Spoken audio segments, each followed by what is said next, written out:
Two cuter than cute word. So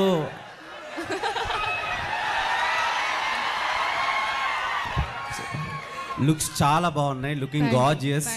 so ఇంత మంచి అమ్మాయిని, దేవకన్యని టాలీవుడ్కి ఇచ్చినందుకు హరీష్ గారికి thank you so much. So Harish Shankar గారు, when I mean 10th standard I watched Mirapakaya movie. మీ దండం పెడతా, మేము సినిమా ఇండస్ట్రీలో ఉన్నాము. నేను ఎల్కేజీ అప్పుడు మీ ఫ్యాను, 10th అని చెప్పకండి బాబు, ఎందుకే మాకు అనవసరం. ఇప్పుడు బలవంతంగా మా ఏజ్ బయట పెట్టిస్తారండి మీరు. నాకు మిరపకాయ నచ్చింది, నువ్వు 10th 9th నాకు ఎందుకు గురు? బాస్ సారీ, మేము చాలా ఇన్వాల్వ్ అయ్యాం. థ్యాంక్ యూ, అందుకని అడుగు. Thank you. అంటే మీ సినిమాలతో పెరుగుతున్నాం అందుకని. సో మళ్ళీ ఇదోటి,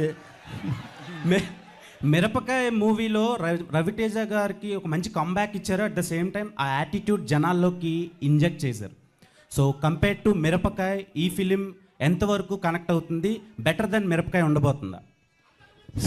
ఒక మిరపకాయనే కాదు, మనం నిన్న చేసిన సినిమా కంటే నెక్స్ట్ సినిమా ఎప్పటికైనా బెటర్గానే ఉండాలనుకుంటాం. మిరపకాయకి ఇప్పటికీ డిఫరెన్స్ ఏంటంటే, ఓవర్ ద పీరియడ్ నాకు వచ్చిన ఎక్స్పీరియన్స్. సో డెఫినెట్గా ఈ సినిమా టేకింగ్ పరంగా కానీ, సినిమాటోగ్రఫీ కానీ, మా ఐనంక బోస్ విజువల్స్ కానీ, మిక్కీ జమేర్ మ్యూజిక్ కానీ, మిరపకాయకి అన్నిటికంటే కూడా, అంటే మిరపకాయలో ఉన్న ప్రతి అంశానికంటే కూడా ఎంటర్టైన్మెంట్ అవ్వచ్చు, హీరో క్యారెక్టరేషన్ అవ్వచ్చు, అన్నీ ఒక దానికి మెజర్మెంట్ లేదు, కొలమానం లేదు, కానీ డెఫినెట్గా 100 times బెటర్గా ఉంటుంది సినిమా, చాలా బెటర్. అండ్